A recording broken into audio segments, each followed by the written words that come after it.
Assalamualaikum warahmatullahi wabarakatuh. Alhamdulillah rabbil alamin.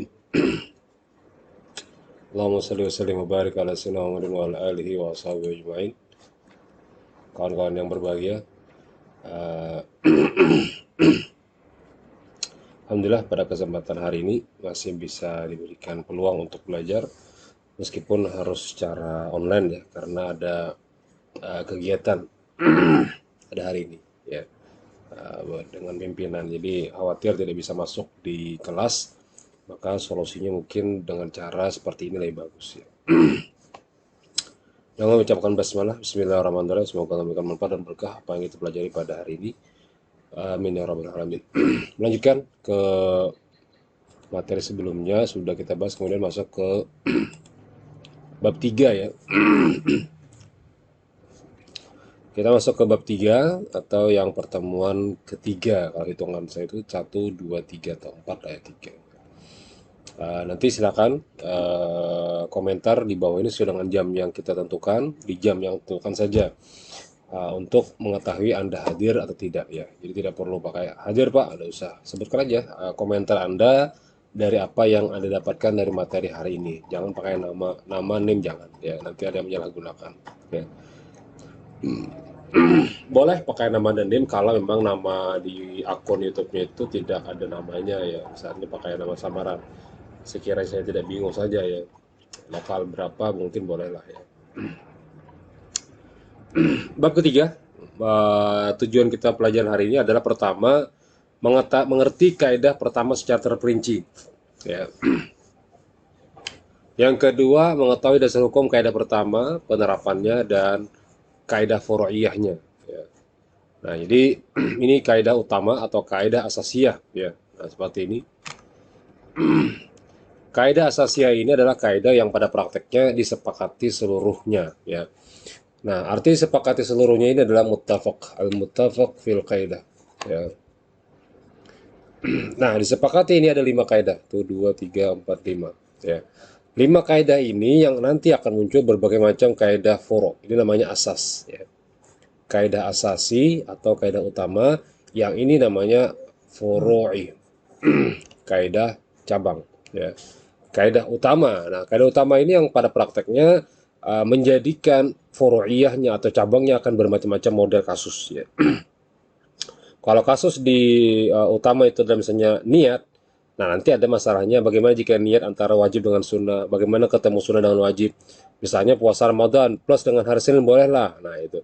Atau puasa di bulan Syawal, mengqadha Ramadan plus dengan hutang di bulan Syawal, tidak boleh, wajib dengan wajib. Atau mengqadha bulan Ramadan di Syawal plus dengan hari Senin atau puasa sunnah Syawal, apakah boleh seperti itu memasukkan hukum niat wajib dengan sunnah ya. Nah, ini yang dimaksud dengan asasi ya. Asasi dengan furu'i ya. Asasi dengan furu'i atau cabang ya. Nah, nanti kawan-kawan perlu juga referensi untuk ini ya, resumnya ya, jangan lupa. Bentar.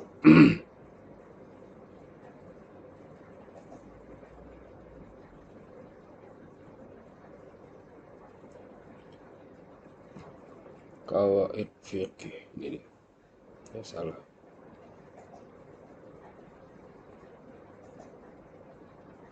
Qawaidul fiqih.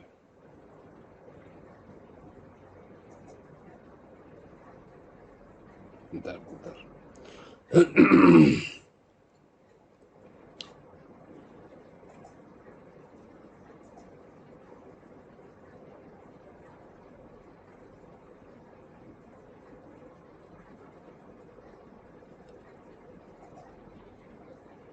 Saya masih memantau jadwal supaya yang salah. Bentar.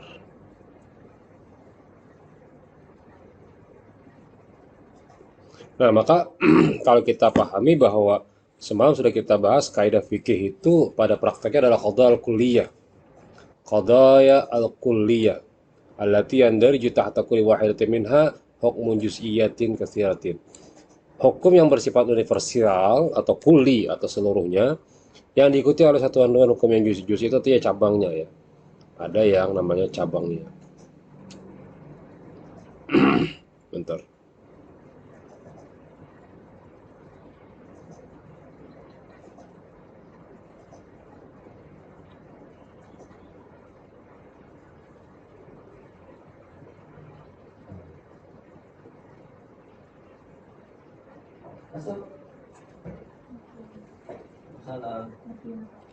Kira aku apa?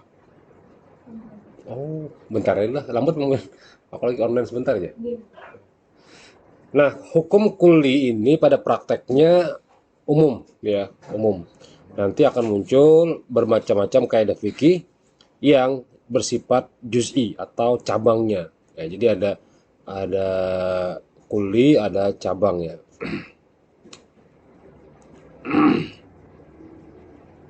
Bentar.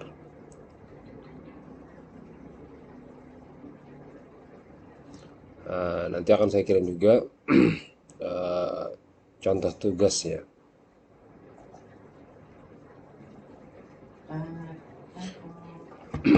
Baik.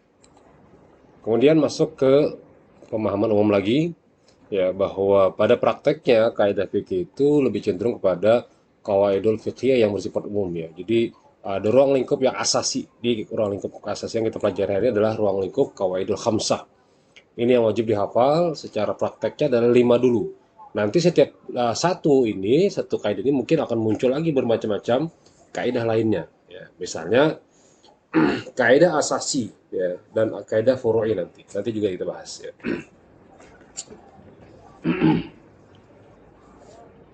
Bentar ya. Qawaidul khamsah, 5 kaidah asasi atau yang dikenal dengan qawaidul kubra merupakan penyederhanaan yang lebih detail dari kaidah inti tersebut. Adapun kaidah asasi ini adalah kaidah fikih yang tingkat kesahihannya diakui seluruh hukum Islam. Jadi tadi kita bahas di awal, ini adalah kaidah utama yang muncullah nanti dari kaidah utama ini referensi dari Quran dan hadis juga. Jadi ada referensi dari Quran juga, ada referensi dari hadis juga. Nah, kaidah utama inilah yang turun nanti menjadikan dalil-dalil fikih. Nah, tapi utama saja dulu ya, kajian-kajian utama ya, kajian utama saja. Nanti akan muncul lagi cabang-cabang banyak sekali ya.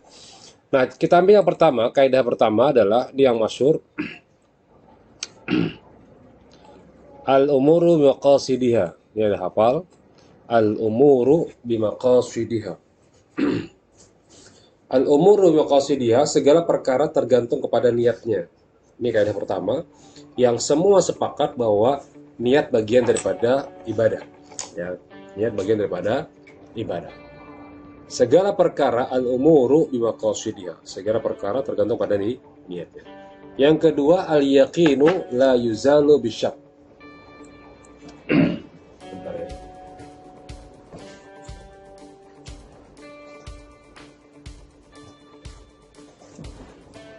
Bentar, saya set dulu bentar. Baik, nah jadi kalau yang kedua al-yaqinu la yuzalu bisyak. Jadi yang kedua al-yaqinu la yuzalu bisyak. Kemudian yang ketiga al-masyaqqatu tajribu taisir. Yang keempat ad-dararu yuzal. Yang kelima al-'adatu muhakkamah. Ini 5 kaidah yang minimal kawan-kawan harus hafal. Minimal ya. Nah, nanti tinggal prakteknya aja lagi. Ya, tinggal praktek fikihnya bagaimana ya, praktek fikih. Karena ini yang mau kita bahas ya. Perpaduan antara qawaid fikih itu apa? Qawaid fikih itu perpaduan antara usul fikih ya dengan fikih ya. Muncullah satu kaidah. Nah, gitu. Kaidah inilah yang nanti akan munculkan prakteknya. Nah, praktek. Jadi kalau kawan-kawan hafal pada prakteknya ini, teorinya, maka prakteknya apa? Contoh al-umuru biqasidiha. Segala sesuatu itu tergantung pada niatnya. Ada orang yang mabuk, jadinya aku niatnya hendak supaya aku jangan kehausan. Nah, itu niatnya kan ya. Tapi prakteknya kan dia mabuk, nggak bisa. Ya, karena tergantung niat itu sesuai dengan apa faktanya. Ya, bisa mencampur adukan antara yang halal dengan haram. Aku jangan niat menikah ini untuk cerai. Nah, ini kan nanti tergantung niatnya. Ya. Aku niat menikah ini nanti bila sudah setahun aku cerai biniku nih. Nah, itu tergantung niatnya. Nanti masuklah kategori fasid ya, kategori pernikahan yang fasid ya. Karena tidak benar, tapi sah saja. Karena dia menjalankan dengan rukunnya, sah-sahnya semuanya lengkap. Tapi pekerjaannya yang dimurkai Allah karena fasid tadi. Ya. Yang kedua, al-yaqinu la yuzalu bisyak. Keyakinan tidak hilang dengan adanya keraguan-keraguan. Jadi kalau ada yang ragu-ragu, Tapi sudah yakin, Pak Kantut kada yakin karena Pak Kantut dasar. Nah, asal yakin. Yakinnya di wilayah mana? Nah, nanti akan kita bahas lagi. Konteks ragu-ragu itu ada namanya al-yakin. Paling atas tinggi yakin. Ya. Ini 100%. Yang kedua ada namanya zon. Zon ini sangka 70%. Yang ketiga ada namanya syak. Syak ini artinya 50%, ragu-ragu. Ya. Kalau waham ragu-ragu lagi. Ya, 30% aja. Jadi kalau misalnya kira-kira aku tuh bakal ke dia. Oh yakin aja karena hanya aja bodoh tadi, maka kategorinya yakin. Tapi jar bisa batal bakal ke tadi jar. Bisa batal tadi jar, bisa. Nah, maka turun jadi zon. Tapi kalau jar kawan pinanya kan bakal tadi jar. Pinanya syak ya. Jar kawan bilang nyata benar tadi kamu kantor di muhaku. Nah, ini kategorinya jadi waham. Meskipun dia berdusta, tapi dia meyakinkan kepian, maka turun derajat yakin pian menjadi derajat waham. Kalau sudah turun derajat ke waham, maka mau kada mau pian harus menggawi bodoh. Syak boleh bodoh boleh kada, zon boleh kada bodoh. Kalau yakin sudah kada perlu bodoh. Tapi kalau syak ini boleh bodoh boleh kada, artinya apa? Bagusnya bodoh gin, karena ragu-ragu mekan dikit. Tapi kalau waham sudah wajib pian bodoh. Kenapa jadi wajib bodoh? Karena dipadakan orang lain. Jadi jakawan nyata benar kamu tadi batal jar, kamu kantor tadi di muka aja. Padahal berdusta atau bergayaan atau bercanda, tapi karena dia menyampaikan kepada pian, maka berubahlah status yakin zon syak menjadi derajat waham. Artinya hilanglah keyakinan pian dengan munculnya rasa ragu-ragu tadi. Ya. Nah itu. Nomor 2, al-yaqinu la yuzalu bisyak.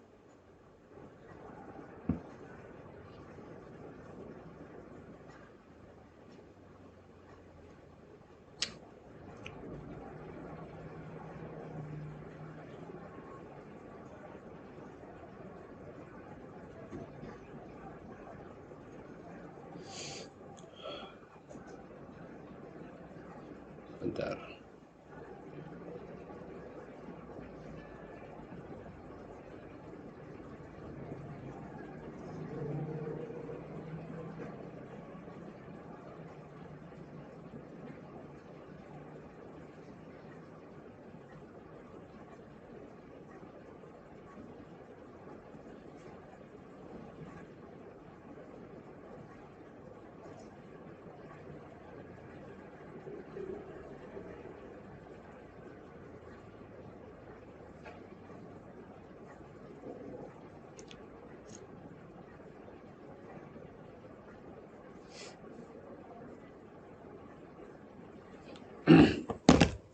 Yang ketiga al-masyaqqatu tajribut taisir,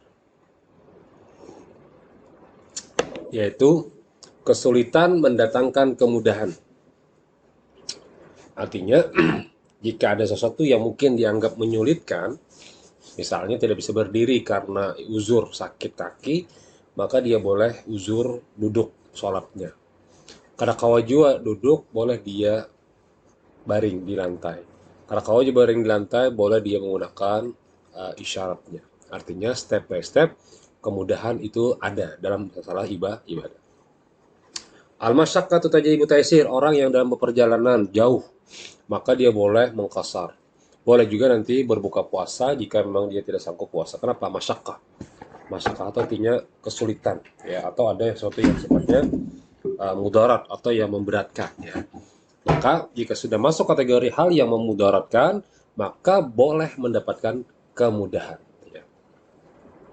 Yang ketiga adalah ad-dararu yuzalu, kesulitan harus dihilangkan. Jadi jangan lupa resum itu artinya mengulang materi yang didapat hari ini apa, dan namanya pertemuan keberapa. Nanti akan saya minta hasil resuman itu di pertemuan terakhir dalam bentuk dipotokan PDF-nya. Tapi jangan diketik ya, cukup ditulis tangan pertemuan keberapa, pertemuan ketiga, ini materinya hari apa, hari ini pentingnya tentang apa, gitu ya. Supaya ada mutalaahnya, supaya ada mengulang materi. Jangan hanya sekedar belajar, habis itu bulik, dah lupa. Nah, jadi supaya jangan lupa, ada bukti mutalaahnya. Nanti akan saya minta di pertemuan terakhir sebagai bukti bahwa Anda mencatat materi yang dipelajari di kelas, ya, atau di online. Nanti itu bisa jadi juga saya jadi pertanyaan untuk ujian lisan nanti, ujian lisan kaidah fikihnya. Ya. Ad-dararu yuzal. Yang keempat adalah ad-dararu yuzal. Kesulitan itu harus dihilangkan. Ya, kesulitan itu harus dihilangkan. Misalnya eh, apa ya? Ad-dararu yuzal, kesulitan itu harus dihilangkan. Misalnya eh, apa misalnya ya? Orang yang ke mudaratan. Nah, misalnya mohon maaf, mungkin ada yang merokok, itu kan mudarat ya. Mudarat, maka jangan sampai membuat orang lain menjadi malah memudaratkan orang lain lagi. Ya, nah itu asapnya, membakar hutan, asapnya, apalagi mencemari lingkungan, dampak sungainya. Nah, itu harus dihilangkan harusnya. Dalilnya apa? Dari mana dalilnya Pak? Ini dari Al-Quran hadis. Karena semua referensi hadis ini atau referensi dari kaidah-kaidah ini tidak terlepas dari dalil Quran dan hadis, bahkan usul fikihnya. Kenapa di sini hanya disebutkan kaidah ringkasnya Pak? Kembali kepada dalil awal semalam bahwa ini ada cara untuk mempermudah, ya, memudahkan saja. Seperti contoh ringkasnya adalah untuk bentuk sasetan, bentuk jadi hasil. Misalnya kayak bumbu jadi lah, ya, bumbu jadi. Kada perlu pian bikin apa-apa, tinggal buka bumbu jadi, masukkan ke dalam kuah, kemudian masak dengan ayam, udah selesai jadilah sop. Tidak perlu pian bikin ini bikin ribet ya. Nah, ini namanya ad-dararu yuzalu. Nanti juga akan kita bahas apakah ini maksud dengan ad-dararu yuzalu. Ya.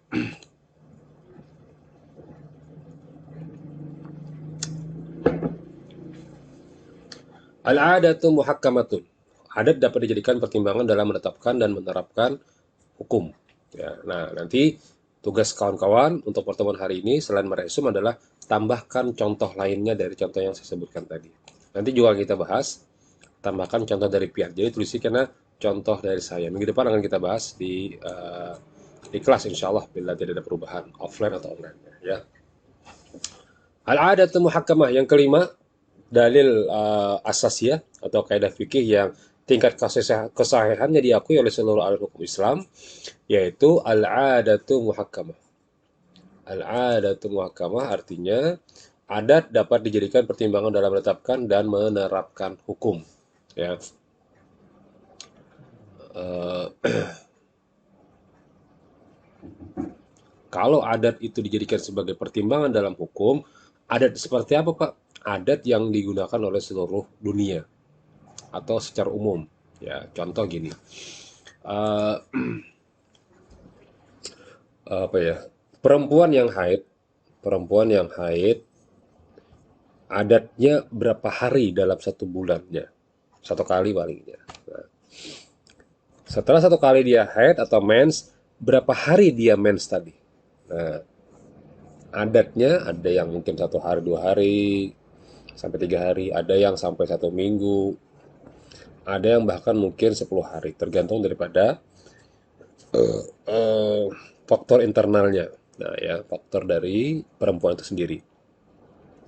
Tapi tidak boleh lebih daripada 15 hari. Karena apa? Karena menurut dari kaidah-kaidah usul fikihnya Imam Syafi'i bahwa standar perempuan itu mens ada tapi maksimal sudah diteliti oleh beliau dengan beberapa orang perempuan yang mens tanya berapakah mens jika berapa mens jika berapa. Nah, ini artinya penelitian riset menjadi kepada field research. Beliau bertanya kepada para perempuan-perempuan pada zaman itu berapakah mens terakhir, tidak ada dalam dalam materi kitabnya, tidak ada, maka dicarilah faktanya. Nah, ditakunilah masyarakat, ditakunilah perempuan-perempuan yang mens. Ketemulah tidak ada yang mens lebih daripada 15 hari. Maka dibatasi beliau bahwa al-adatu muhakkamah, perempuan itu mens maksimalnya 15 hari. Lebih pada 15 hari, hari ke-16 ini sudah bukan lagi darah mens tapi darah penyakit. Artinya kalau darah penyakit, wajib dia sholat dan sebagainya. Wajib dia puasa dan sebagainya. Kenapa? Sudah tidak terpos lagi. Darah nifas berapa hari? Ada yang 41 hari. Ada yang 40 hari. Ditanya lagi semuanya, ketemulah bahwa adat perempuan nifas itu sampai 41 hari. Ada yang 40 hari. Tidak lebih daripada ini. Lebih dari itu darah penyakit. Ya, penyakit lagi. Nah, maka kalau darah nifas, darah mens, dia bebas. tidak puasa, tidak sholat. Tapi tetap wajib zikir, tetap wajib dia bacaan, wajib dia menghafal atau ulang hafalannya, tapi tidak membaca Al-Quran dengan menghina, ya. Menghinakan tidak boleh. Artinya memang main itu tidak diperbolehkan. Ya. Tapi kalau ingin mengulang, misalnya mau tidur baca Al-Ikhlas 3 kali ya boleh saja karena dihafal gitu ya. Ini namanya al-adatu muhakkamah. Kemudian masuk ke kasus pertama. Ya, kita akan jelaskan segala perkara tergantung pada niatnya.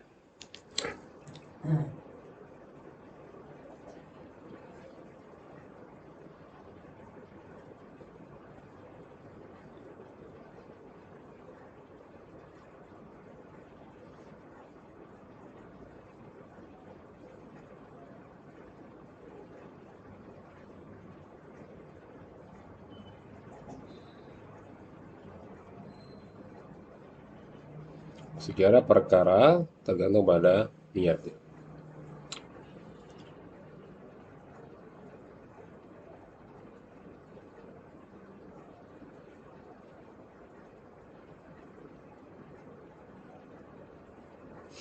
Kaidah ini merupakan kaidah asasi yang pertama dan kaidah ini menjelaskan tentang niat. Niat di kalangan ulama Syafi'iyah diartikan dengan bermaksud untuk melakukan sesuatu sesuai dengan pelaksanaannya. Ini kalau istilah dalam bahasa Arabnya itu yang pempelajari fikih itu ya. Ya. An-niyatu muqtarin lil fi'li. Ya. Qasdus syai'i bahasa Arabnya. Qasdus syai'i ini ya. Menyertai sesuatu atau mengerjakan sesuatu muqtarinan bi fi'li. Nah, muqtarinan bi fi'lihi. Menyengaja sesuatu disertai dengan pekerjaannya. Ini namanya niat disertai dengan pelaksanaannya. Atau disebut dengan istilah an-niyatu fi Imam Syafi'i. Jadi kalau misalnya mau sholat, takbiratul ihram, Allah berniat beserta dengan tujuannya apa. Ya, atau ingin puasa, niatnya di malam hari. Atau zakat, apa yang dikeluarkan sesuai dengan niatnya. Nah ini namanya qasdus syai'i muqtarina bi fi'li. Niat sangat penting dalam menentukan kualitas ataupun makna seorang perbuatan seorang. Apakah itu melakukan suatu perbuatan yang niat karena Allah atau memang ibadah pada bukan selain Allah, tapi semata karena nafsu atau kebiasaan. Nah, kasusnya, kasus misalnya mengenai niat untuk menikah. Apabila menikah itu dilakukan karena menghindar dari perbuatan zina, maka itu halal untuk dilakukan. Dan bisa jadi kalau mengikuti dengan sunnahnya Rasul dapat pahala sunnah, hanya sekedar niat. Ya. Tetapi jika itu dilakukan hanya semata-mata untuk menyiksa dan menyakiti istrinya, maka itu disebut untuk dilakukan, itu haram. Ya.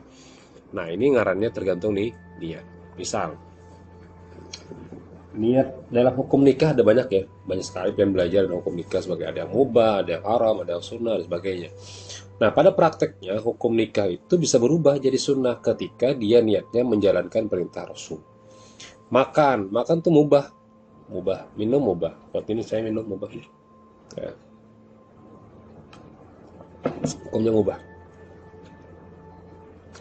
Tapi kalau niatnya saya tambah, sengaja aku minum, makan, mandi, pakai baju, atau bekerja, atau mencari rezeki, atau apapun modelnya, saya tambahkan untuk beribadah kepadamu ya Allah. Maka berubahlah perbuatan mubah menjadi sunnah.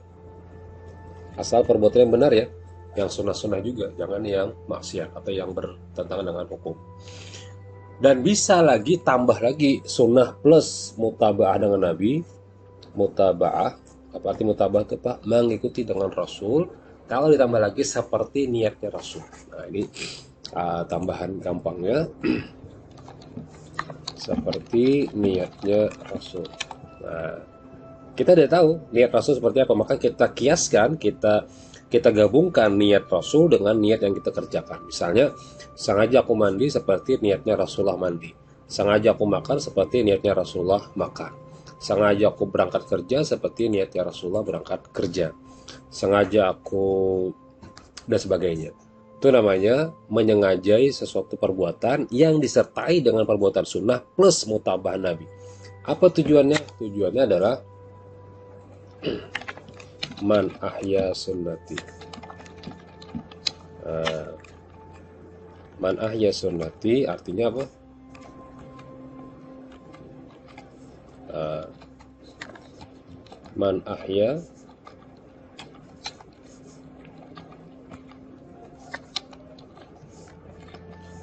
sunnati kana ma'ifil. Barang siapa yang menghidupkan sunnah-sunnahku, kata Nabi, maka dia akan bersamaku nanti dalam di surga. Kana ma'ifil jannah. Nah, ini tujuan utamanya ya. Siapa yang senang menghidupkan sunnahku, maka dia akan bersamaku dalam surga. Artinya mencintai Rasul, selain dengan baca sholawat, karena di bulan Sya'ban berbanyak sholawat, 1000, 10.000, 100 apa, sampai 1000, bahkan 20.000 sehari, plus juga dengan perbuatan yang sifatnya ahya sunnati, yang menghidupkan sunnah-sunnah Nabi. Dari bangun tidur, alhamdulillahilladzi ahyana ba'da ma amatana wa ilaihin nusyur. Niat di hati bahwa inilah amalan yang dikerjakan Nabi ketika Nabi bangun tidur.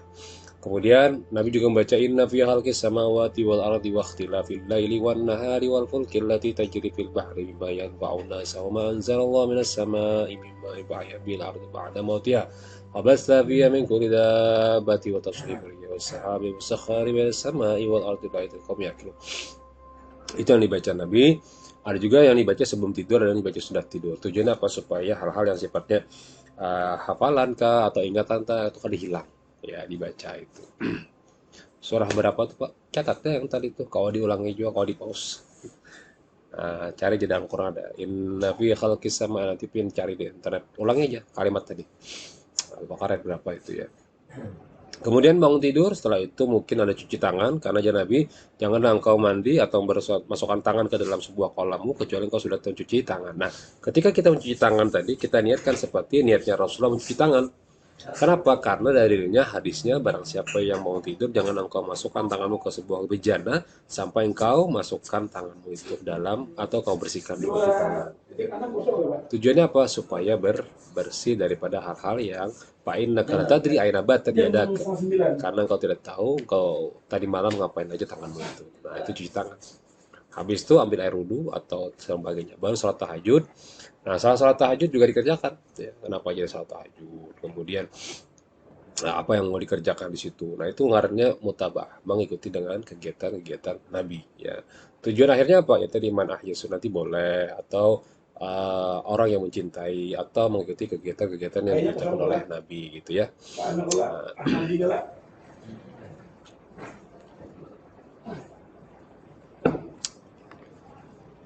Habis itu bangun tidur, mandi, kemudian mandi juga sama, sengaja mandi seperti niatnya Rasulullah mandi gitu ya. Jadi ringkas saja. Ya, tapi semua yang kita kerjakan dari pagi bangun tidur sampai tidur lagi itu selalu dalam konteks sunnah. Ya, tidak perlu harus sunnah itu harus berdesak-desakan dengan orang lain sampai menggerutu, sampai mengatakan yang tidak benar dan orang lain. Tidak usah, kita kerjakan dengan diri kita. Apa yang kita kerjakan, belajar, pasang baju, makan hari ini, berangkat ke kampus, kemudian apalagi bekerja sambilan kalau pagi kuliah sore bekerja. Niatnya apa? Seperti niatnya Rasulullah bekerja. Rasulullah juga bekerja, bahkan berdagang ya. Bekerja apa? Misalnya menjagakan kami orang-orang Yahudi waktu masih kecil, mengambil upahnya kita. Kemudian ada juga Nabi bisnis dalam berdagang, itu juga masuk dalam konteks bekerja. Nanti ada lagi konteks Nabi beribadah apa? Nah, ibadah juga sama, kita lihatkan seperti niatnya ibadah Rasulullah tahajud. Kemudian habis bangun siang dikit, isyraq, kemudian masuk lagi sholat duha 4 rakaat atau 8 rakaat. Kenapa jadi sholat 8 rakaat Pak? Karena mengikuti sunnah Rasul. Gitu aja, simpel, jam-jam 9. Perubahan dari mata kuliah pertama mata kuliah kedua, kan kosong tuh sebentar. Udahlah, datang sebentar ke paling pinggir, ada musola laki-laki, ada sholat di situ. Supaya apa? Supaya nanti persiapan ketika menghadapi dunia kerja boleh niatnya. Atau apapun modalnya, yang penting kita niat sholat duha aja. Tidak mengajar sugih, tidak juga. Mengajar kaya, tidak juga. Yang penting kita menjalankan sunnah Rasul. Otomatis kalau kita menjalankan sunnah Rasul, pada prakteknya sama. Seperti kita makan otomatis kenyang. Nah, itu kan kalau makan kan kenyang, tapi hukumnya bagi Allah jais saja kadang mengenyangkan. Tapi bagi kita standar jika makan kemungkinan besar kenyang. Ya. Nah, sama dengan prakteknya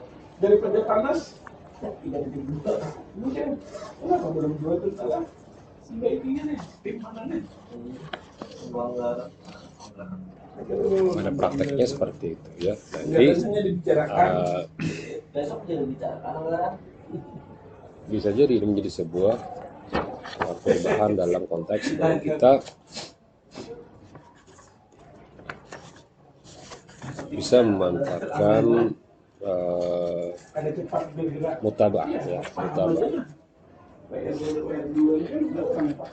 Jadi kalau misalnya kita bisa pahami secara prakteknya nanti, insya Allah kita bisa mengembangkan apa yang kita dapatkan di kelas atau di mana saja ya. Nah inilah yang ngarannya disebut dengan istilah man ahya sunnati kana ma'i fil jannah. Nah itu tujuan kita. Man ahya sunnati itulah yang disebut dengan prakteknya apa? Adalah menghidupkan sunnah-sunnah Rasul gitu ya. Nah lanjut ke apa tadi? Sunnah-sunnah ya. Nah jadi kita dapatkan sunnah-sunnah.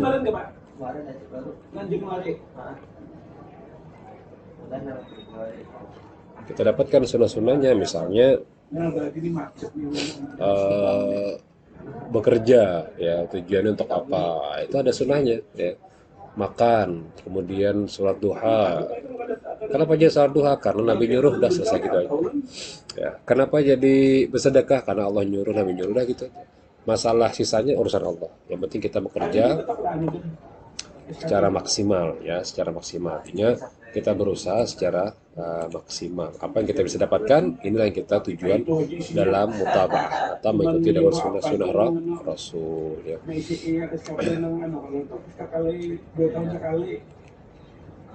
Masuk ke kategori bentar, udah bisa ya. Nah, udah. Nah, masuk ke kategori dalilnya ya, kaidah asasi yang pertama. Jadi gitu ya, itu masalah dari tentang may yuridi sahabat dunia nuti minha wa may yuridi sahabat akhirah nuti minha wa sanaji syakirin. Jadi pada prakteknya itu bagaimana kita bisa meningkatkan kualitas iman kita atau Islam kita dalam prakteknya apa? Nah, selalu bahasa Arab, selalu mengutamakan mutaba'ah. Nah, ini ringkasnya. Supaya apa? Sunnah plus dengan mengikut Nabi. Nah, jadi kalau kita sudah mutaba'ah dengan Nabi, maka mudah-mudahan kita termasuk dalam kategori man ahya sunnati. Satu, al-ma'ru ma'aman ahabba, orang yang mencintai dengan orang yang cintainya. Dua, atau may yuridu khairan yufaqihu fid din. Allah menghendaki jika orang sudah menjadikan kebaikan, maka Allah berikan semua kemauan dalam agamanya. Maka dari pagi sampai malam selalu ada sunnah itu kita kerjakan, ya. Tidak pernah kita lupakan. Belajar ada, minum aja, mubah nih minum. Tapi ketika kita tambahkan niat, maka berubah menjadi sunnah. Bahkan bisa jadi menjadi mutabah. Kenapa? Mengikut Nabi. Nah, ini ngarannya mutabah mengikut Nabi. Yang jarang dipelajari dalam al-umur maqasidiyah. Dalam konteks al-umur maqasidiyah, walau innamal a'malu binniyat, konteksnya itu secara umum. Tapi secara prakteknya dan pendekatan sufistiknya, pendekatan sufinya, ini kajian-kajian sufi, ya, bahwa kalau kita tambahkan niat dalam konteks dengan mutabah Nabi, maka kita bagian daripada ini, ya, namanya ahya sunnati. Ya. Nah, ini yang kita targetkan, ya. Baik, demikian mengenai contohnya tadi, ya. Lanjut ke dasar yang kedua. Jadi dasar pertama adalah Ali Imran ayat 145. Hadis innamal a'malu binniyat wa innamal likulli imrin ma nawa, pemangkat hijrah dulu sampai selesai. Kemudian niatul mu'min khair min amalih. Nah, ini juga konteks niat. Nah, jadi niatul mu'min khair min amalihi. Jadi banyak-banyaklah berniat. Nah, contoh. Ada orang yang sedekah 5 miliar. Dia melihat, lalu dia berniat, seandainya aku bisa jual duit 5 miliar, aku juga hendak bersedekah. Nah, maka mendapatlah pian pahalanya, meskipun belum meninggal. Tapi kalau mengerjakan maksiat, aku berniat kena hendak dogem malam. Dicatatlah ada. Tidak dicatat sampai pian mengerjakan dogemnya yang gak baiknya. Tapi kalau niat kebaikan, yang kebaikan ini maksudnya apa? Semua yang sifatnya khair. Apa saja yang pian khairkan ini, pian niatkan, dapat pahala langsung. Satu. Dikerjakan, dapat dua. Nah, jadi nyaman. Tinggal lihat, melihat ada orang menyumbang, wah jar aku jakanya habisin duit saya ini, jangan nyumbang juga miliar. Sama dah pian pahalanya. Sama dengan orang yang menyumbang tanpa dikurang sedikit pun. Tapi dapat satu aja. Tapi kalau yang menyumbang bujuran, dapat dua. Jadi niat itu simpel, hanya sekedar rancak melihat orang, niat kan langsung di hati. Jangan sekedar melihat tertawa, nyambati orang, wah jar sombong bener jar. Bersedekah di hadapan TV, orang kada. Siapa tahu dia bersedekah di hadapan TV itu supaya memotivasi orang lain juga mau bersedekah, gitu ya.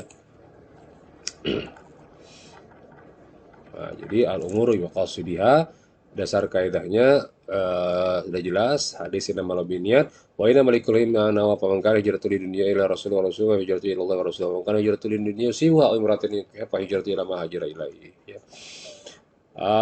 Man ata bi rasha wa huwa yanwi ayyakum sawliya min al-lail wa ghalabatu 'inda inahu hatta asbah kutiba lahu manawa. Nah, ini jadi tadi kutiba lahu manawa.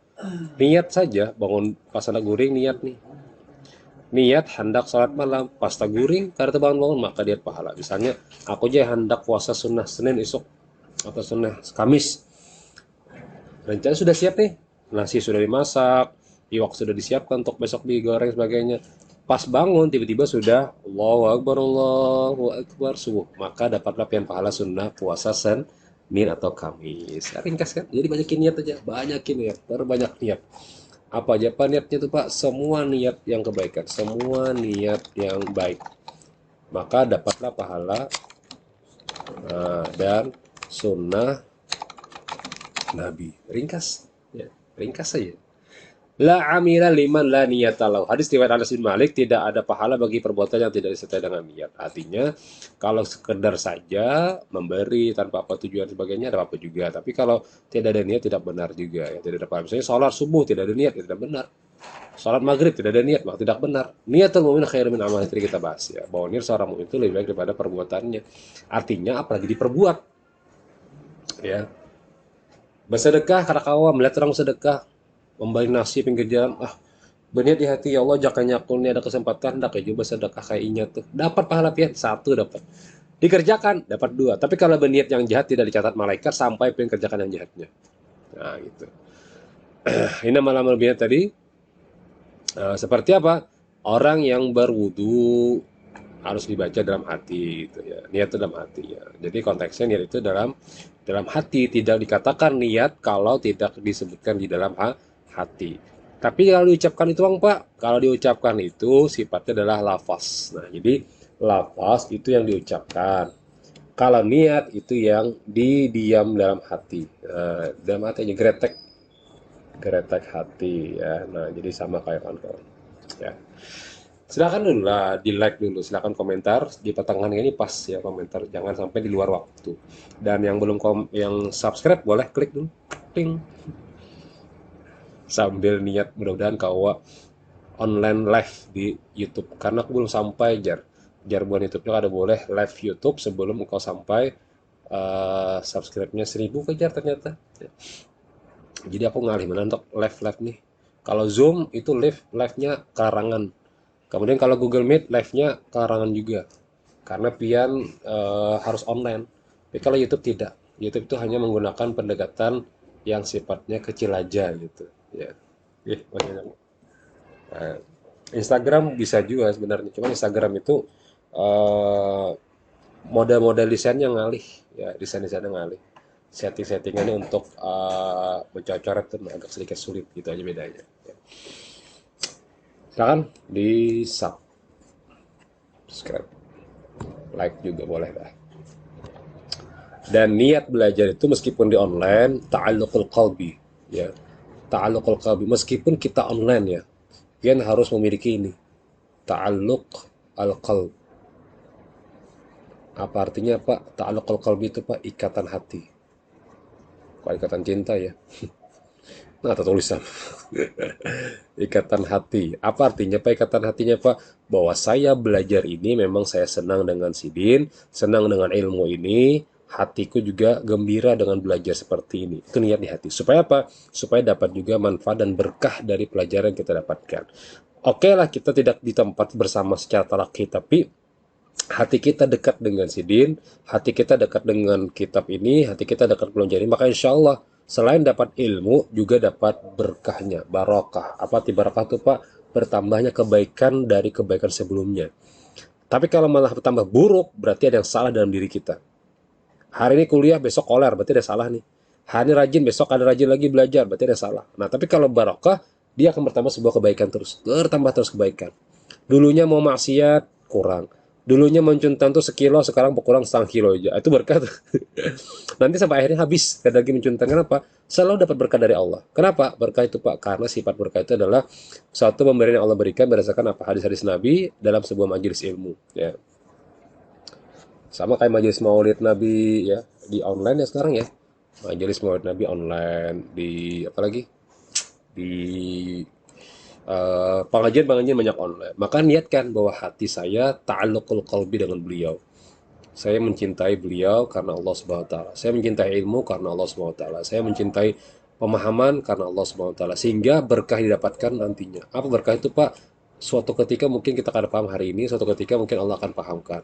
Dan siapa tahu dengan berkah ini Allah jaminkan. Nah, jaminkan apa? Dalam masalah rezeki, dalam masalah usaha, dalam masalah mungkin yang belum mempunyai suami atau istri jadi jodoh dan lebih baik dan sebagainya. Itu adalah urusan Allah. Sama seperti yang tadi kita awal jelaskan, yang penting pian makan, niatnya apa? Niatnya mengharap ridho Allah, ibadah, niatnya juga untuk seperti sunnahnya Nabi, seperti niatnya Rasulullah. Masalah kenyang atau tidaknya itu urusan Allah, tapi standar pasti kenyang. Tidak mungkin pian makan karena kenyang. Tapi ada dalam ilmu tauhid, jais hukumnya. Artinya boleh saja bagi Allah karena mengenyangkan pian. Jais saja hukumnya. Sama dengan orang baca waqiah, duha. Hukumnya jika sudah kerjakan, udah kerjakan aja. Masalah rezeki urusan Allah. Bagusnya memang ada niat, tapi jangan sampai itu jadikan sebagai niat untuk dunia. Nah, biarkan Allah mengatur, biarkan Allah yang memberikan. Niat sengaja aku seperti niatnya Rasulullah membaca surah Al-Waqiah. Nah, itu hebat lagi. Sengaja aku membaca Al-Quran seperti niatnya Rasulullah membaca Al-Quran. Nah, hebat lagi. Sengaja aku sholat duha seperti niatnya Rasulullah sholat duha. Allahnya usalli surat duha. Itu hebat lagi. Ya, tapi jangan juga karena sengaja aku sholat fardu maghrib seperti yang Rasulullah sholat maghrib. Tidak, itu niat dalam sholat lain lagi. Di luarnya, handak pas handaknya aja. Ya.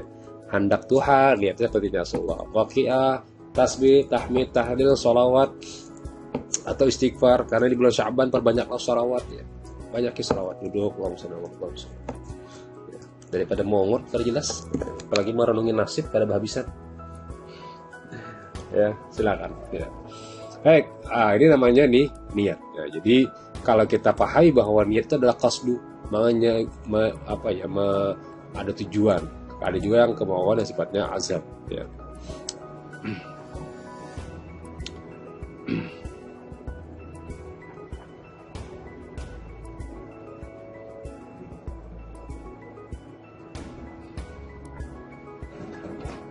Bisa aja pengen baca, cuman caranya mungkin di pause supaya bisa dibaca secara cepat ya, di pause supaya ya resumen juga mungkin akan gampang nantinya ya.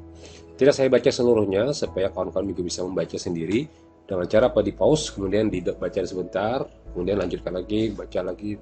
Jangan langsung dipercepat ya, khawatir nanti kada paham maksudnya apa, tiba-tiba bingung nantinya. Makanya ada ngarannya resuma, mencatat apa yang penting ya.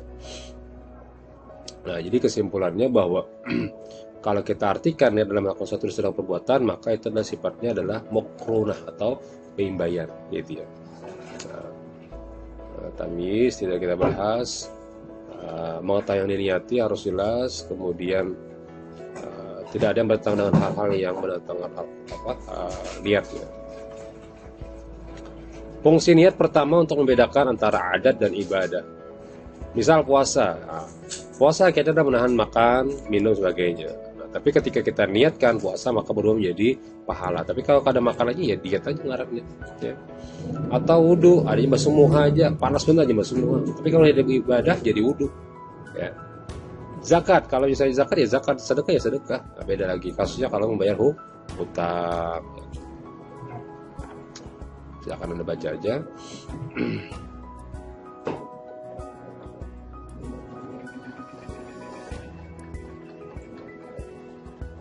Maka menentukannya dengan nih, iya, gini ya. Silakan baca aja. Nanti silakan Anda catat saja materi yang ingin ditanyakan. Nanti kita pertemuan offline kita bahas.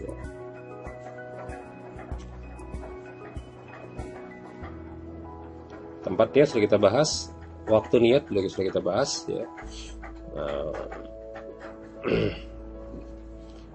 Kemudian hikmahnya.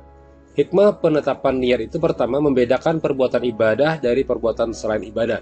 Yang membedakan apa yang merupakan hak Allah dan apa hak yang lain. Contoh, datang ke masjid apakah untuk sholat atau ingin karena berbahagia? Beda kan?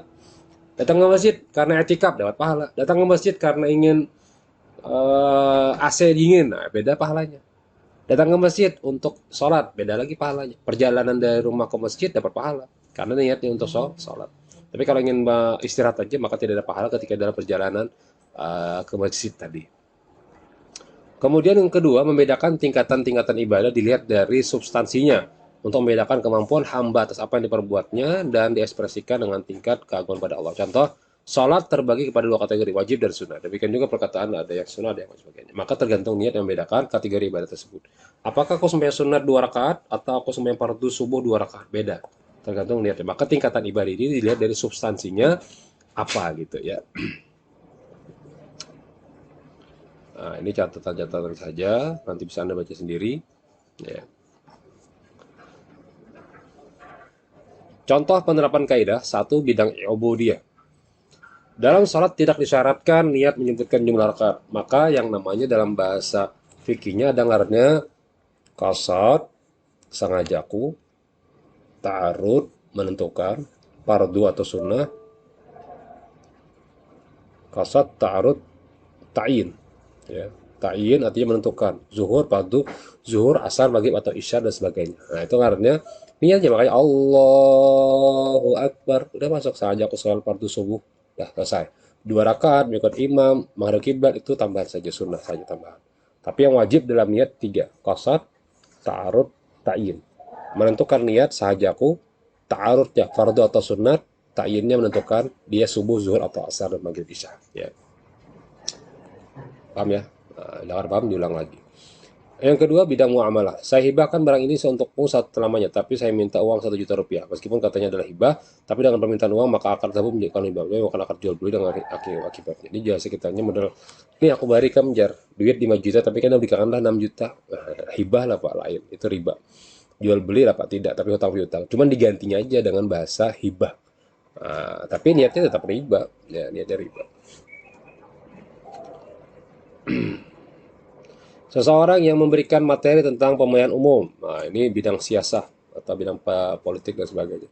Pertama, ia mengajari panitia lain yang tidak mengerti tentang apa yang saya tahapan-tahapan dalam pemilu. Dalam hal ini ia mengajari tersebut dengan niat karena Allah. Nah, niatnya kan mengajari karena Allah. Nah, ini. Dia mengajari niatnya karena Allah. Nah, niatnya karena Allah. Maka dengan niat tersebut ia mendapatkan pahala. Sedangkan yang kedua, ia mengajari panitia tersebut, yang kedua, karena ingin mendapatkan imbalan. Ya, sama aja, dia dapat aja imbalannya. Tapi tidak dapat pahala. Nah, itu bedanya ya. Ringkas sekali. Nah, apalagi mengajar yang lainnya. Ya.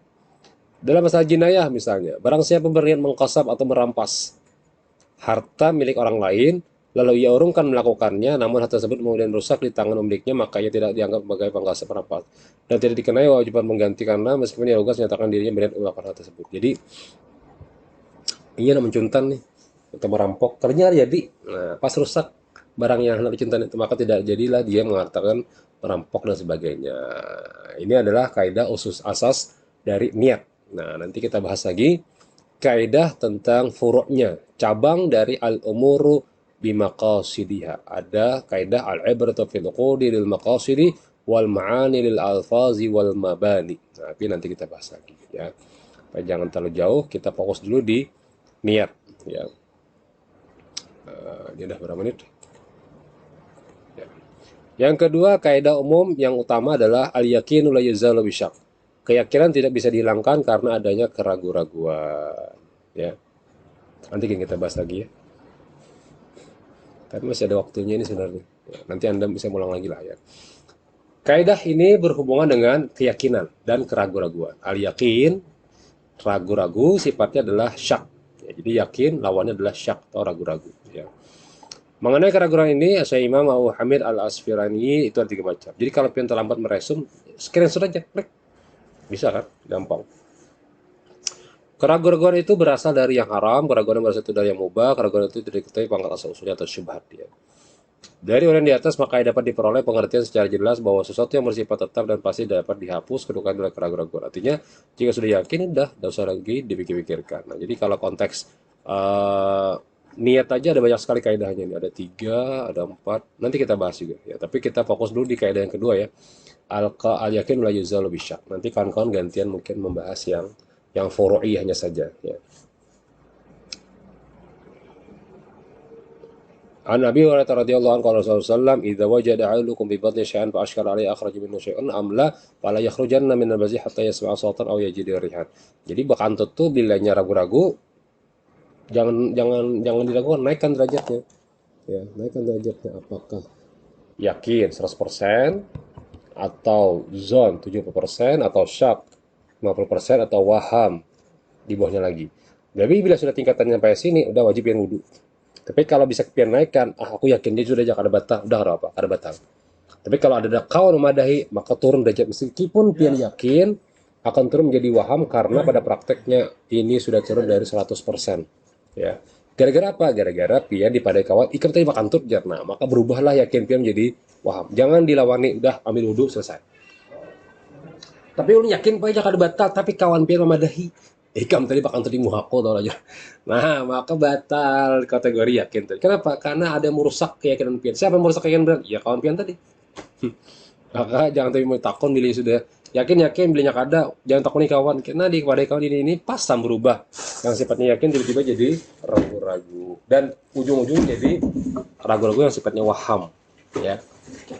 Sifat waham.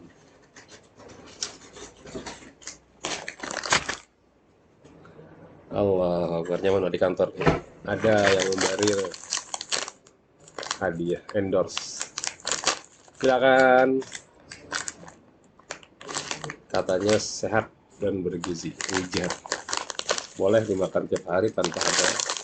Tapi ya yang cocok ada yang goreng ada yang Allah Allah. Yang ketiga, kaidah yang ketiga kita fokus dulu untuk kaidah yang asasiyah. Kesulitan mendatangkan kemudahan. Al-masyaqqatu tajribu taisir ya. Jika ada sesuatu yang dianggap sulit, maka adalah yang juga baginya kemudahan ya. Nah, maka hukumnya konteksnya adalah fleksibilitas hukum Islam. Hukum Islam itu fleksibel saja ya.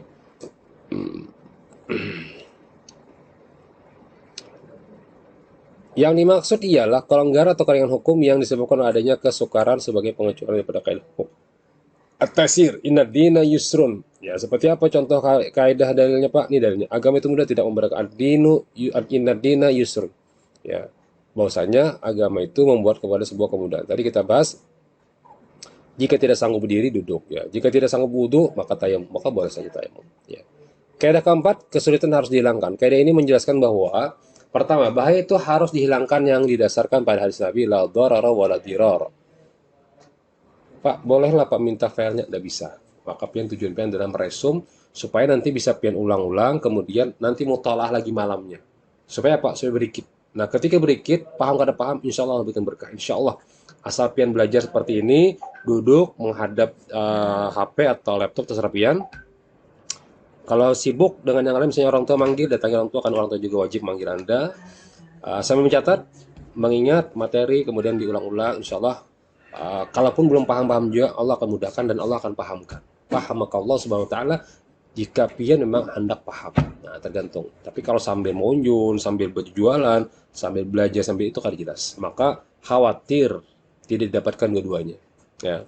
Berkah tidak dapat, paham kan dapat juga. Yang ada cuma absen aja. Jadi rugi, ya.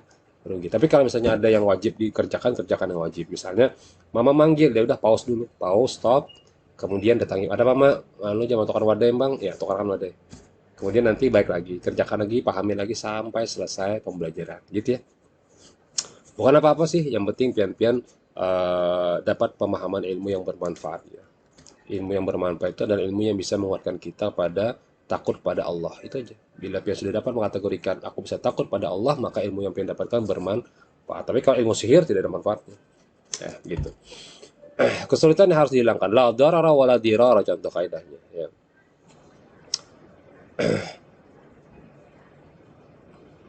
Nah, kaidah yang ini menjelaskan apa? Keadaan darurat dapat memperbolehkan hal yang dilarang. Ketiga, kebolehan yang dilarang itu sekedarnya saja. Artinya boleh mengerjakan darurat, tapi jangan terlalu banyak.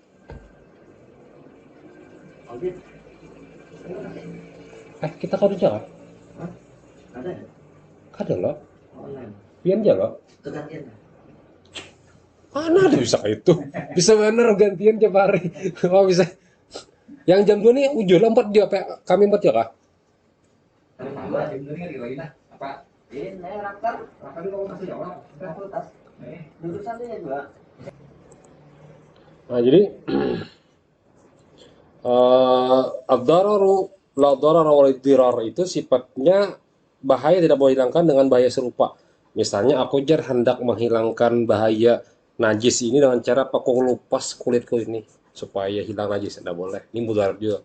Melukai diri untuk membuang najis itu artinya melukai diri yang sifatnya mudarat juga. Ya. Kelima, bahaya khusus ditanggung untuk mencegah bahaya umum.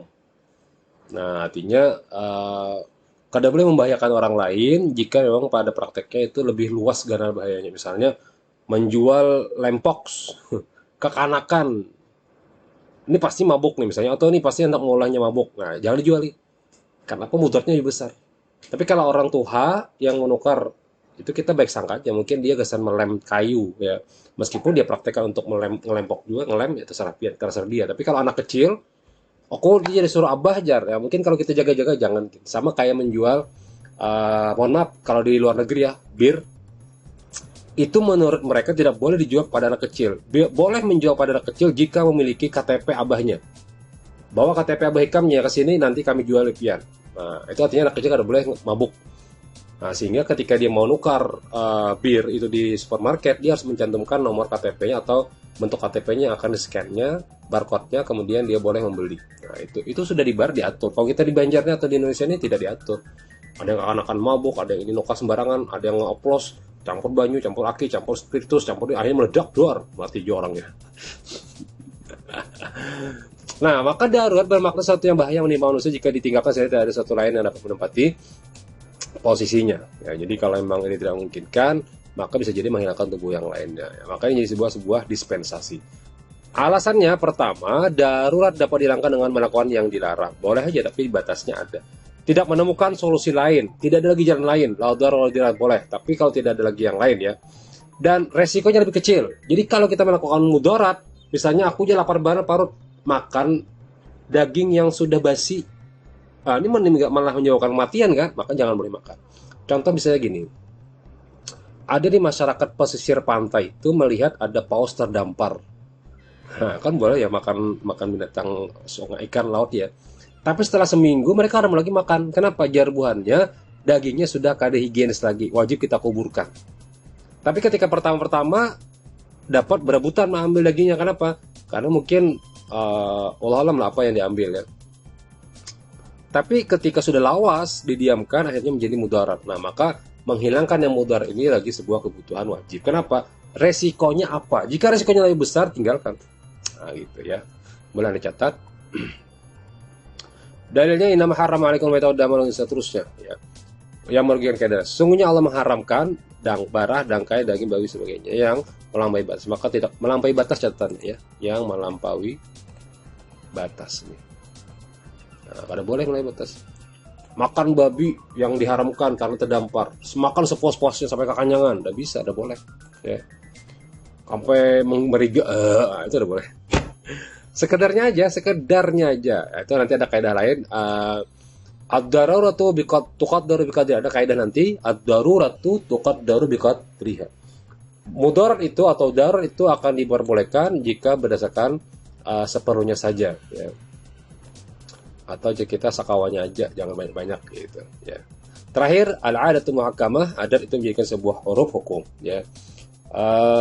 Apa yang dianggap baik oleh manusia maka itu menjadi sebuah baik dianggap apa yang dianggap baik oleh manusia secara umum yang dilakukan secara berulang sehingga menjadi sebuah kebiasaan, ya. Tapi ada juga namanya uruf yang sahih, ada uruf yang fasid, ya. Misalnya yang fasid itu kebiasaan kami di sini jar bilanya kada besaung ayam jar bisa garingan jasa kampungan, itu uruf yang ada benar tuh, ya. Ada benar. Syaratnya pertama, uruf itu tidak bertentangan dengan syariat.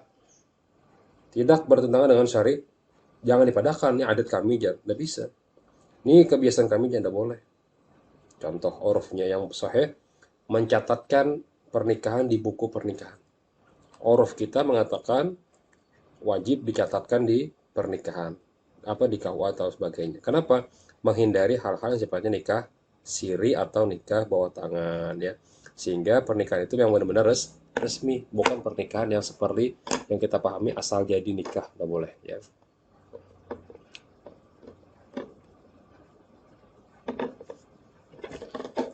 Yang kedua, tidak menyebabkan kemafsadatan atau kerusakan dan tidak menghilangkan kemaslahatan. Artinya jangan juga membuat kerugian atau ke apa mudarat lebih banyak, ya. Harus yang sifatnya membawa kepada sebuah kebaikan, ya. Kalau mudarat, maka kembali ke kaidah sebelumnya. Tidak boleh mudarat orang lain. La darar wa la dirar. Tidak telah berlaku pada umumnya orang muslim. Tidak berlaku pada ibadah mahdoh. Jadi kalau subuh, maghrib, isya itu kada boleh utak-atik tuh zakat. Adat kami yang kada berzakat kada boleh. Adat kami kada sholat ya kada boleh. Ya. Yang kelima, uruf tersebut sudah di masyarakat ketika akan ditetapkan hukumnya. Jadi memang sudah dipakai di masyarakat dan uruf itu tidak bertentangan. Ya, tidak masalah. Misalnya apa ya uruf kita di sini? Eh, Kebiasaan kami di masyarakat wajar. Bilanya apalah sejenisnya itulah, ya. Saya juga kadang lupa juga contoh-contohnya, ya. Yang keenam, tidak bertentangan dengan yang diungkapkan dengan jelas. Dalilnya waman khafat mawazin fa ulaika humul khasirun fi makarin bi ayatin yazlimun. Wa asyiruna bil ma'ruf. Nah ini. Wa asyiruna bil ma'ruf, kaidah urufnya bahwa perempuan jika sudah menikah maka wajiblah suaminya menggaulinya atau mengawaninya dengan sebaik-baiknya dengan aturan yang benar. Meskipun sudah bercerai juga tetap baik. Itu adat kebiasaan, uruf kebiasaan. Tiba-tiba ada uruf yang berbeda, dia memukulinya. Nah, itu sudah beda. Ya, itu sudah beda. Bertentangan dengan uruf, ya. Bertentangan dengan. Nah, silakan ada 5 kaidah asasiyah. Tadi sudah saya contohkan. Silakan pian memberikan contoh yang lain dari 5 kaidah utama yang bisa pian pahami. Ya, nanti pian tuliskan saja resumennya di bagian resumen pian di pertemuan hari ini, ya. Uh, Demikian apa yang bisa kita sampaikan. Mohon maaf jika ada yang kurang. Silakan komentar, jangan ada yang ketinggalan. Nanti saya pikir tidak hadir nanti online-nya, ya. Subhanakallahumma wa bihamdika asyhadu an la ilaha illa anta wa astaghfiruka wa atubu ilaik. Ketemu lagi insyaallah minggu depan, mudah-mudahan bisa offline, ya. Karena ini memang mendesak, pada hari ini harusnya online, ya, offline, ya. Cuman karena ada kegiatan, ada dari BIMTEK sampai hari Jumat, ya, kegiatan UIN, ya, karena saya juga berjabatan, jadi sampai hari Jumat ada rapat kegiatan. Kecuali kalau dosen biasa tidak ada, hadir biasa secara umum. Terima kasih. Jazakumullah khair, jazakallahu alaihi wasallam. Mudah-mudahan apa yang kita dapatkan bermanfaat dari Allah SWT dan memberikan berkah dunia dan akhirat kita. Amin ya rabbal alamin. Alhamdulillah rabbil alamin. Assalamualaikum warahmatullahi wabarakatuh.